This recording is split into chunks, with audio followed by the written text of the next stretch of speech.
Hello. As you see, Lake Superior is a little bit angry today.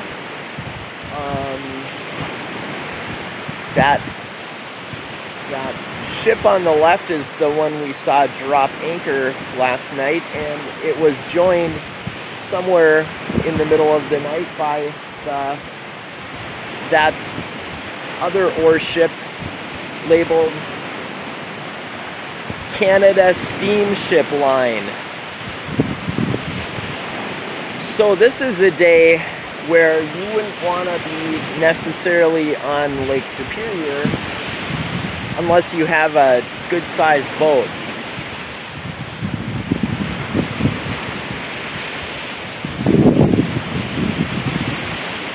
Yeah, I've been out on the lake in the islands in this sort of weather, and typically it would be a day spent in the lee of an island or the shore at anchor. I kind of sailed through waters not quite as mean as this. This would be the limit as to what my little boat could sail through, providing it was an upwind sail. I wouldn't want to be sailing in this in any circumstance. Downwind, upwind. Downwind has its own challenges, but downwind you could at least move. Tacking upwind would be very challenging, if at all possible. Yeah, you wouldn't want to be on the lake in a small sailboat or any small boat on a day like this. And it's the forecast is calling for storms too. Anyway, while I've got your ear, stock updates. My portfolio has been underperforming the market this week, and I'm regretting giving up my cash position a few weeks ago on the dip because, frankly, I don't have much confidence in the outcome. If you're following the news, following the factual news, not the propaganda, there is a war going on against our economy by the President of the United States, or whoever is writing his scripts or telling him what to do. It's getting ridiculous. The inflation numbers came out yesterday, much hotter than expected, or maybe Monday, I don't know, but it's bad. 7% year over year or something. I mean, it's really bad, and it's it's a no-brainer why this is happening. You know, the first thing the president did was shut down the oil pipeline on day one, and that caused gas prices to spike almost instantaneously. Anytime gas prices go up a lot, and it did go up a lot, food costs start going up. Energy, I mean, it takes energy to move things, to make things. Everything is going up as a result of fuel prices going up. And that's not the only thing. Trillions of money, dollars being printed. The way the United States is posturing the country on a global scale, they're practically inviting attack. You know, you've seen the uptick in ransomware attacks. You've seen the uptick in Chinese military aggression, the rhetoric coming from China. For whatever reason, we're getting back into bed with Iran, a terrorist state. the Russia pipeline greenlit. It's getting scary. Cuba, what's happening in Cuba? And like, the United States is sitting on its hand and making up dumb excuses for what is going on when we all know what's going on.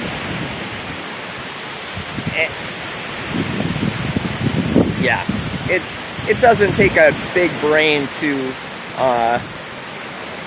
figure out what's happening in this country. Anyway, so I'm torn. I usually hold my stocks on the dip. I have enough resources or trimmings to get by for a while and pay the bills, but I never like my stocks to be at a deficit. Thankfully, some stocks are still going up, and some have the potential to go up. And I never like to sell at a loss unless it's strategically beneficial to get money put somewhere else. I have a little bit of cryptocurrency. I've been expanding my holdings and focusing on one particular crypto. But the crypto market has also been going down, so I'm at about break even in crypto. I was in a good position. The crypto had gone up like 10 or 12% in a couple weeks, and I almost had my trigger on the sell button. I did have my finger on the trigger on the sell button, but I didn't sell it, and it plummeted the very next day. So I kind of have regrets about doing that, not selling, and I'm formulating a cryptocurrency strategy as I learn. But yeah, I don't know. I just wish the country had its sanity back, especially economically, socially, security-wise. I mean, our country is in the most vulnerable position I think it's been in my entire life. Seriously, I can't think of a weaker position economic-wise, State Department-wise, foreign policy, presidential policies. I mean, it's all like a clown show. I mean, I think we're at this point in a cold civil war. I don't think most Americans can take this nonsense anymore. I mean, any number of things could go wrong at this point, causing the market to further plummet. So, anyway, I think I'm gonna grab some coffee and, yeah, figure out what to do next.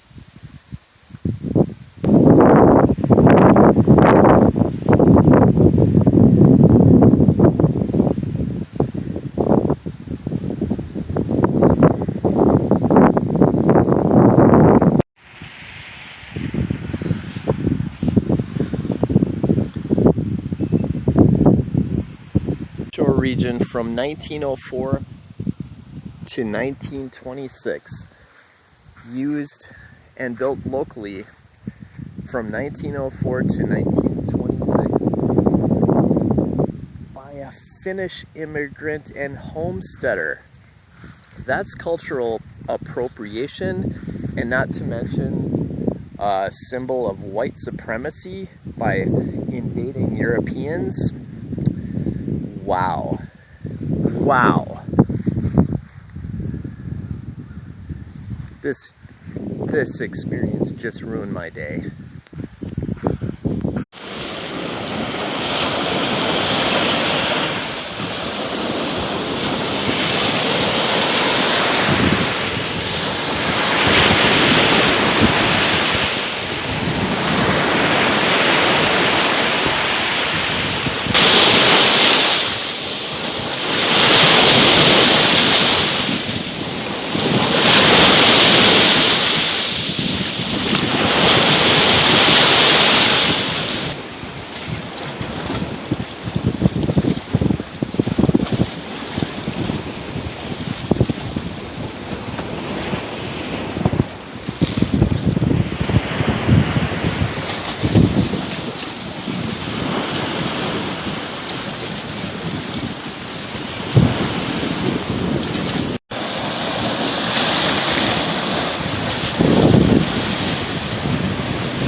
So I'm here at Port Wing, Wisconsin.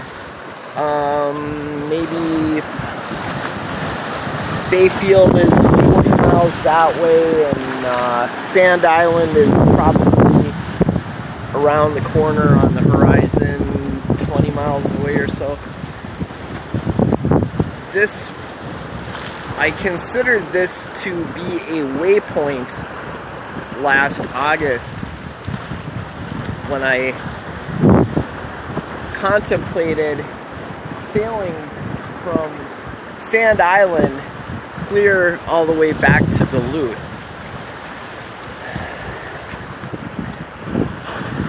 There were favorable weather windows, but only just enough to accomplish the feat without error.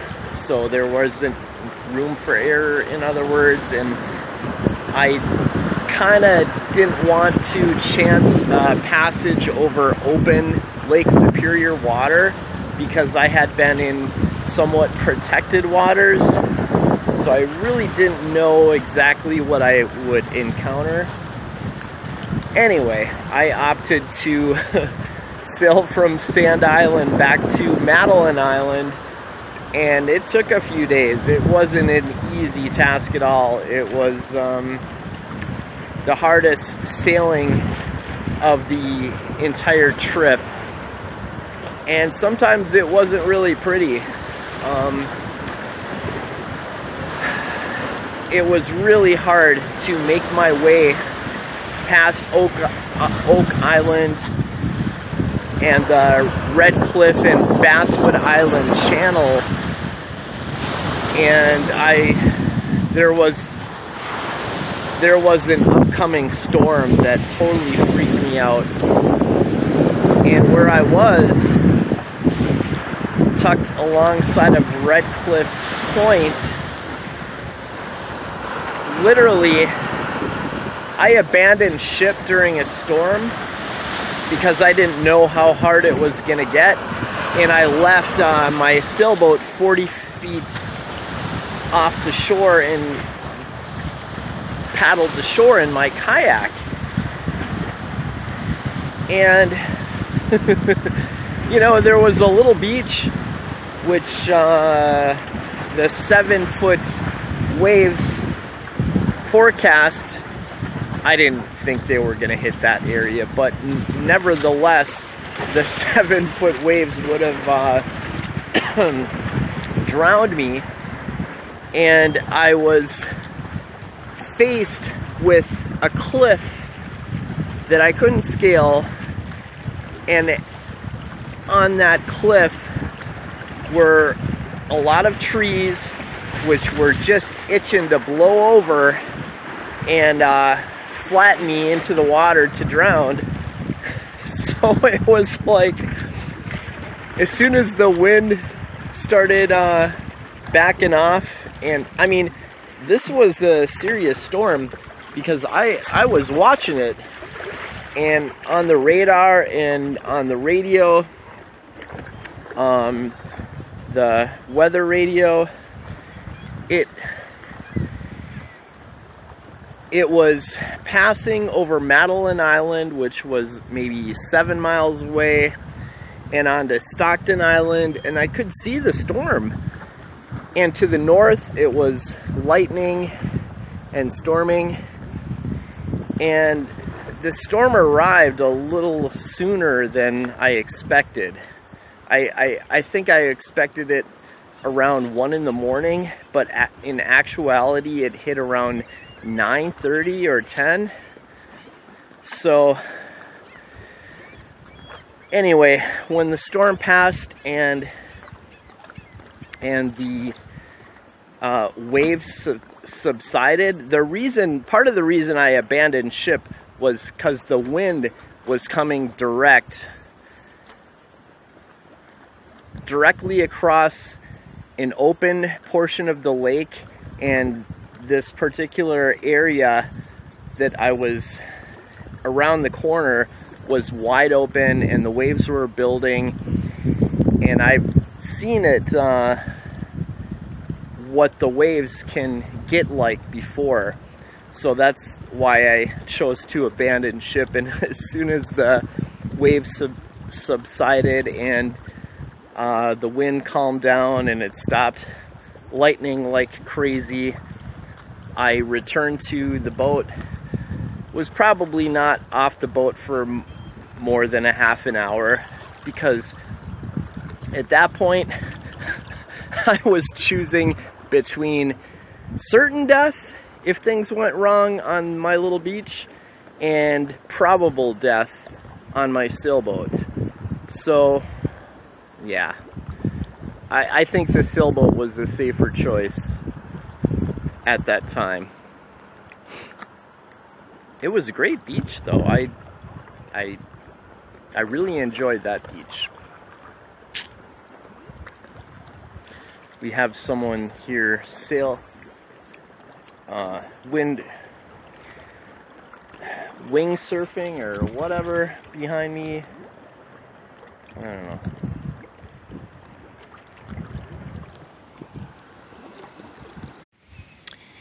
I'm sure that this was an actual functioning light beacon before this tree grew up and blocked the view. I'm sure it was retired long before that tree grew up to block the view. Yeah. Port wing, everyone.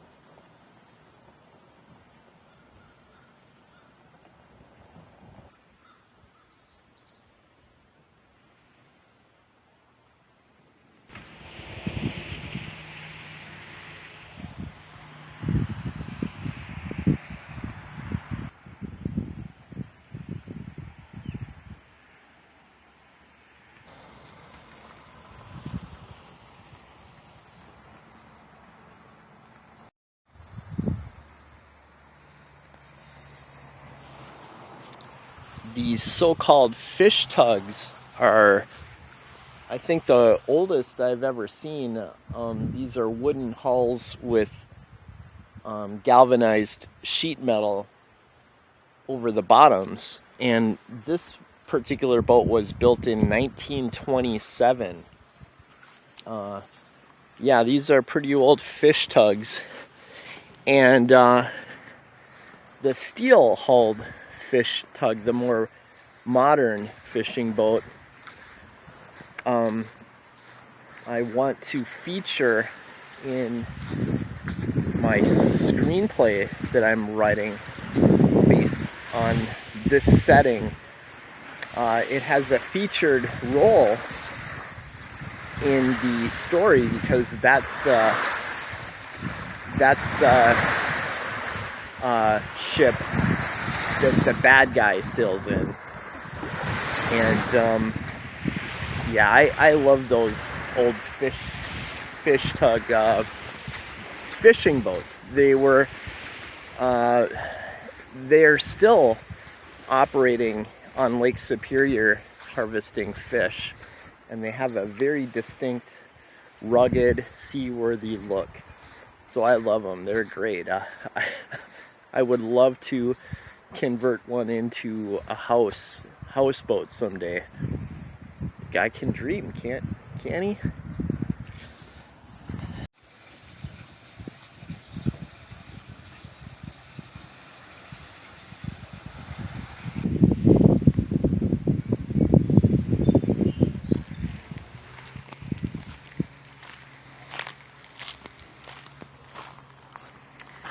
Bark Bay,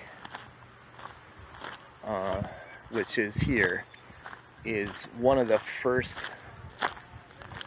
destinations I would have sought for shelter on making the passage in the expedition if I would have attempted it.